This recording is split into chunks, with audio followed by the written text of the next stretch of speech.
आज इस वीडियो में बात होगी भ्रम के पर्दे की। भ्रम का पर्दा जो मायावी शिक्षा मंत्री, बिहार के मिठाई वाले बाबा शिक्षा मंत्री उर्फ विजय कुमार चौधरी ने आम स्टेट अभ्यर्थियों की आंखों पर बांध दिया है। आम स्टेट क्वालिफाई जिनकी संख्या लगभग 80,000 है, उनकी आंखों पर ऐसा भ्रम का पर्दा शिक्षा मंत्री द्वारा बांध दिया गया है कि आम अभ्यर्थी अपना भला बुरा नहीं समझ पा रहे हैं। ऐसे में इस पर्दे की आड़ में चलने वाले लगभग 80,000 स्टेट उत्तीर्ण अभ्यर्थी आगे पर्दे की आड़ में ऐसी खाई की तरफ बढ़ रहे हैं कि जब गिरेंगे तो होश में आना मुश्किल हो जाएगा। और इनके हालात कहीं उर्दू बांग्ला 2013 की तरह हो गए।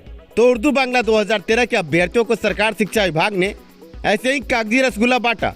12,000 अभ्यर्थी उत्तीर्ण हुए और पटना हाईकोर्ट का जब डंडा चला तो कागजी रसगुल्ला काम ना आया।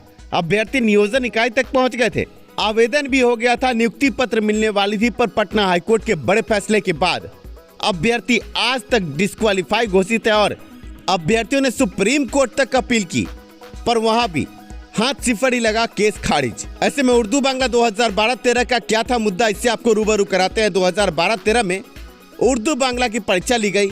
उर्दू बांग्ला की परीक्षा में पूछे गए गलत प्रश्न, अभ्यर्थियों ने गलत प्रश्न का विरोध किया, भारी हंगामा हुआ और सरकार शिक्षा विभाग ने गलत प्रश्न का अंक देते हुए लगभग 12,000 अतिरिक्त अभ्यर्थियों को उत्तीर्ण कर दिया।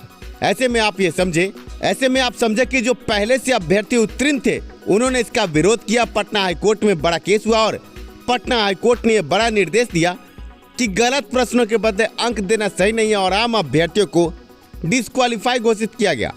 इसके बाद सिंगल बेंच से डबल बेंच, डबल बेंच से सुप्रीम कोर्ट दौड़ते रहे अभ्यर्थी, पर आज तक जिस सरकार ने कागजी रसगुल्ला बांटा, सरकार भी वही है, पर आम अभ्यर्थी अभी भी सड़क पर है। हाई कोर्ट, सुप्रीम कोर्ट ने हर बार केस डिसमिस किया है।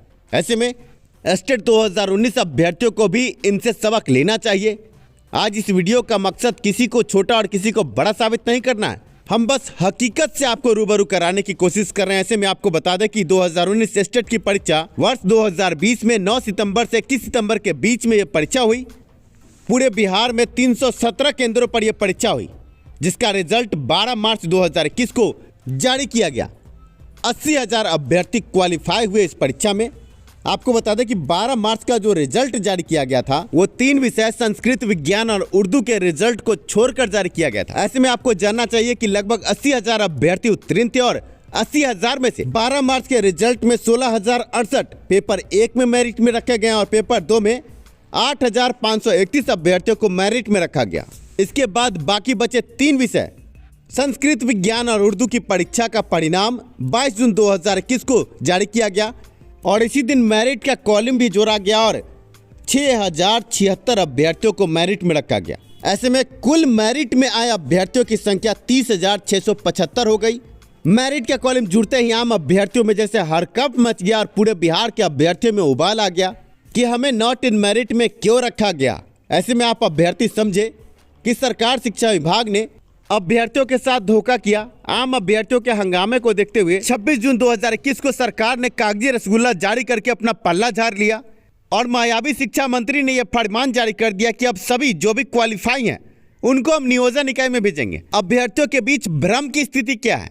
भ्रम की स्थिति यह है कि हम नियोजन इकाई में जाएंगे, हमारी नियुक्ति सुनिश्चित हो जाएगी। अभ्यर्थी इस गुमान में अंधे हो चले हैं, पर सच ये है कि 37,500 सीटों के लिए परीक्षा हुई है और 30,675 अभ्यर्थी मेरिट में है। कॉम्पिटिटिव नेचर की यह परीक्षा थी और ऐसे में 80,000 अभ्यर्थियों के बीच में कागजी मिठाई बांटने की बात सरकार तो करती है, पर आगे हुजूर इस लेटर को जरा गौर से देख लें। 24/11/2020 को यह लेटर जारी किया गया था और लेटर में साफ लफ्जों में लिखा गया है, उपयुक्त विषय के संबंध में अंकित करना है कि माध्यमिक शिक्षक पात्रता परीक्षा 2019 के रिजल्ट शीट, प्रपत्र एवं मेरिट लिस्ट प्रपत्र की कॉपी संलग्न करते हुए उक्त परीक्षा का परीक्षा फल निम्नलिखित मापदंड के आधार पर तैयार किया जाए। अब 80,000 अभ्यर्थियों के बीच कागजी मिठाई बांटने की जो बात हो रही है वो मिठाई फीकी कैसे होगी, यह देख लें। उक्त परीक्षा में पेपर 1, पेपर 2 में विषयवार एवं कोटिवार उपलब्ध कराई गई रिक्तियों के अनुसार चयनित अभ्यर्थियों को छोड़कर सभी अभ्यर्थियों के रिजल्ट शीट में डिस्क्वालीफाई अंकित किया जाए।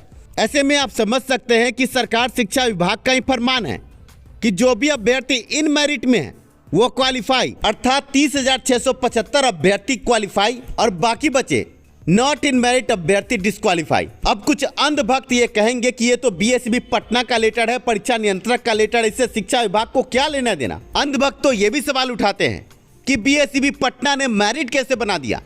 मेरिट बनाने का काम नियोजन इकाई का है, बीएसईबी पटना का नहीं। ऐसे में अंधभक्तों को हम बताना चाहेंगे कि बीएसईबी ने कोई मेरिट नहीं बनाया है। बीएसईबी के लेटर से साफ हो रहा है कि अभ्यर्थी जो इन मेरिट में है वो क्वालिफाई अभ्यर्थी है, अभी भी मेरिट नियोजन इकाई में ही बनेगा। और इन मेरिट का कॉलम कोई मेरिट का कॉलम नहीं है, ये क्वालिफाई का कॉलम है। आसान भाषा में अगर आप सीटेट बीटेट की परीक्षा देते हैं तो वहां पैमाना ये है कि अगर आप 82 और 90 अंक लाते हैं तभी आप आगे नियोजन इकाई में जा सकते हैं, नहीं तो आप अनुत्तीर्ण घोषित होते हैं। अब अंधभक्त ये कहेंगे कि हमने तो न्यूनतम कटअप, न्यूनतम आहारता को प्राप्त किया है जो कि 45% और 50% था। पर अंधभक्तों को ये जानना चाहिए कि नोटिफिकेशन के हिसाब से न्यूनतम आहारता प्राप्त करने के बाद भी टीईटी के अंक प्रतिशत के आधार पर जो भी विभिन्न कोटि बार उच्चतम अंक प्रतिशत को प्राप्त करेंगे वही क्वालिफाई होंगे। और परीक्षा में क्वालिफाई और डिस्क्वालीफाई करने का पैमाना बीएसईबी को है, साथ में शिक्षा विभाग को है। और इस पैमाने में कहीं कोई गड़बड़ नहीं हुई है, पटना हाईकोर्ट में भी ये साबित होगा। और ऐसे में आम अभ्यर्थी जो अंधभक्त आंख पर पट्टी बांधे, आंख पर पर्दा गिरा है और बिना सिर पैर के पटना हाईकोर्ट में 4 से 5 केस कर बैठे हैं, वो बुरी तरह गिरेंगे। इनको तो यह करना चाहिए कि आगे जब सरकार शिक्षा विभाग ने इनको क्वालिफाई घोषित कर दिया है तो आगे नोटिफिकेशन के हिसाब से 30,675 अभ्यर्थियों के नियुक्ति के बाद अन्य जो सीटें हैं उन सीटों की मांग करते हुए आगे नियुक्ति की बात करते तो इनकी मांग को जायज माना जाता। पर इन्होंने पटना हाईकोर्ट में जाना सही समझा, जबकि पटना हाईकोर्ट में सारे सबूत इनके खिलाफ है। और आप ये समझे, पटना हाईकोर्ट अगर इनको डिस्क्वालीफाई एक बार घोषित कर दे तो सुप्रीम कोर्ट तक भी नाक रगड़ने के बाद भी आगे इन अभ्यर्थियों को मिलेगा कुछ नहीं। अभी भी इन अभ्यर्थियों के पास वक्त है। अगर ये वक्त रहते ना चेते तो उर्दू बांग्ला 2012-13 की तरह इनका हाल होगा। उर्दू बांग्ला टीईटी 2012-13 के अभ्यर्थी अभी भी सड़क पर है और आगे डिस्क्वालीफाई होने के बाद ये भी सड़क पर होंगे। वक्त अभी भी है। इन अभ्यर्थियों को केस मुकदमे से बाहर निकलकर आगे जो बची रिक्ति है उसकी मांग करनी चाहिए। केस मुकदमे के चक्कर में इनको नहीं पड़ना चाहिए। शिक्षा मंत्री का क्या है, वो आज है कल नहीं है। पर आप अभ्यर्थियों की जिंदगी के साथ के खेल हो रहा है। खासकर विज्ञान, गणित और भाषा विषय के अभ्यर्थी ध्यान दें। अभी छठे चरण की बहाली में जो 32,000 सीटों पर बहाली चल रही है, 2,000 अभ्यर्थी भी उत्तीर्ण नहीं मिले सरकार को। ऐसे में ये सीटें 37,500 की बहाली में जुड़ेंगे। और आप ये समझे कि मेरिट रिकैलकुलेट होते ही विज्ञान, गणित और भाषा विषय के सभी अभ्यर्थी मेरिट में आ जाएंगे। ऐसे में बड़ी बात ये भी जान ले कि कुछ अभ्यर्थी ऐसे हैं जो कागजी प्रमाण पत्र मांग रहे हैं। कागजी प्रमाण पत्र एक बार आपको मिल गया तो उसमें सिर्फ क्वालिफाई लिखा होगा, इसके बाद मेरिट रिकैलकुलेट नहीं होगा।